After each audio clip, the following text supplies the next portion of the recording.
अष्टावक्र गीता प्रवचन के 12वें भाग को प्रारंभ करते हैं। अष्टावक्र मुनि राजा जनक को जीवन मुक्ति के विलक्षण सुख सर्वात्म भाव के बारे में बताते हैं। व्याख्या करते हुए पूज्य स्वामी श्री अखंडानंद सरस्वती जी महाराज कहते हैं, अच्छा, इसके बारे में एक बात आपके कान में इसलिए डालता हूं कि यह समय पर जब आपको कोई बरगलाने लगे तब काम देगी।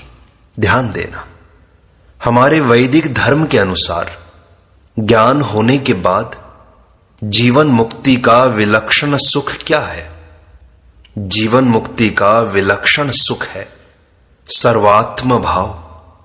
मच्छर भी अपना आत्मा है, चींटी भी अपना आत्मा है, सांप भी अपना आत्मा है और ब्रह्मा विष्णु महेश भी अपना आत्मा है।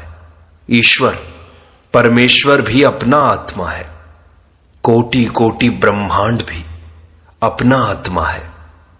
यह सारे तत्व ज्ञान के बाद, माने अविद्या की निवृत्ति के बाद, जो तत्वज्ञानी का जीवन है उसके व्यक्तिगत जीवन में जो प्रतिफलित अर्थ है वह है सर्वात्म भाव। दोनों हाथ उठाकर यह बोलता हूं, और यदि तुम परमेश्वर को फेंक दोगे वैकुंठ में तो यह मर्त्य लोक में सर्वात्म भाव नहीं होगा, और यदि परमात्मा को समेटकर अपने कलेजे के भीतर बीच के माये में कैद कर लोगे तो वह केवल दृष्टा ही है। वह ऐसी जगह कैद हो जाएगा कि सर्वात्म भाव नहीं होगा। इसलिए जन्माद्यस्य यतः इत्यादि के द्वारा विचार करके अचरम चरमेव च, यह अचर भी ब्रह्म है और चर भी ब्रह्म है, यह जड़ भी ब्रह्म है और चेतन भी ब्रह्म है, यह सूक्ष्म भी ब्रह्म है, स्थूल भी ब्रह्म है। मनुष्य की आत्मा ही ब्रह्म नहीं है, मनुष्य का शरीर भी ब्रह्म है। आप नारायण एक देह में जो मैं किया हुआ है उसको उठाने के लिए विवेक करो, और यह देह मैं नहीं हूं। देह में ब्राह्मणत्व, क्षत्रियत्व, सन्यासित्व बिल्कुल कल्पित है। सो मैं नहीं हूं। काला गोरा मैं नहीं हूं, हड्डी मांस मैं नहीं, और इसमें जो ताकत है सो मैं नहीं, उसमें जो संकल्प है सो मैं नहीं, जो विचार है वो मैं नहीं, जो आनंद है वो मैं नहीं, उसमें जो अभिमानी है वो मैं नहीं। तो इसमें से अपने आप को उठाने के लिए यह विवेक है बस। और मैं परमात्मा से एक हूं यह ज्ञान है, और परमात्मा से एक होने पर जगत की कोई भी मुझसे भिन्न सत्ता नहीं है। यह सर्वात्म भाव का जो अनुभव है यह जीवन मुक्ति का विलक्षण सुख है।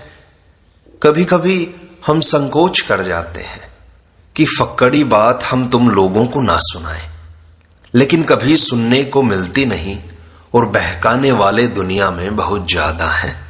इसलिए यह बात सुनानी ही पड़ती है कि नारायण, आप रास्ते में जहां अटक रहे हैं, जहां भटक रहे हैं, जहां लटक रहे हैं, और जिसके बिना जिंदगी भर भटकते ही रहेंगे, आपके हृदय में यह राग और द्वेष और यह भलाई और बुराई सर्वात्म भाव होगा ही नहीं जब तक यह ज्ञान न हो कि सब अपना आत्मा है।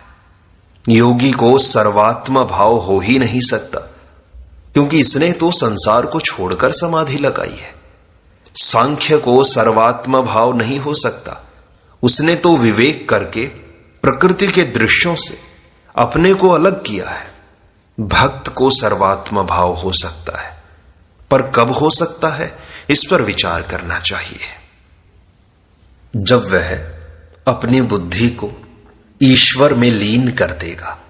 ईश्वर में लीन कर देने के बाद ईश्वर का जो सर्वात्म भाव है उसके साथ तादात्म्य में आपन्न होकर सर्वात्म भाव का अनुभव करेगा। और जब बुद्धि जगेगी तब कहेगा कि हाय, हमारा वह ईश्वर कहां गया। तो उसको संयोग और वियोग दोनों ही स्थिति होगी। और वेदांत जो है वह संयोग और वियोग दोनों का झगड़ा ही खत्म कर देता है। वह ईश्वर और यह संसार, ये भेद नहीं रहता है।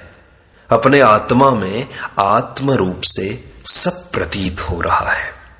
तो केवल विवेक में परमात्मा को मानने वाले को भी सर्वात्म भाव नहीं होगा, और केवल गुफा में छिपे हुए परमात्मा को जानने मानने वाले को भी सर्वात्म भाव नहीं होगा। सर्वात्म भाव तब होगा जब गीता के श्लोकों की स्थिति आ जाएगी, जैसे सर्वेंद्रिय गुणाभासम सर्वेंद्रिय विवर्जितम असक्तम सर्वभृच्चैव निर्गुणम गुणभोक्त्री च मत्स्थानी सर्वभूतानि न चाहम तेषु अवस्थितः सर्वभूतस्थमात्मानं सर्वभूतानि चात्मनि।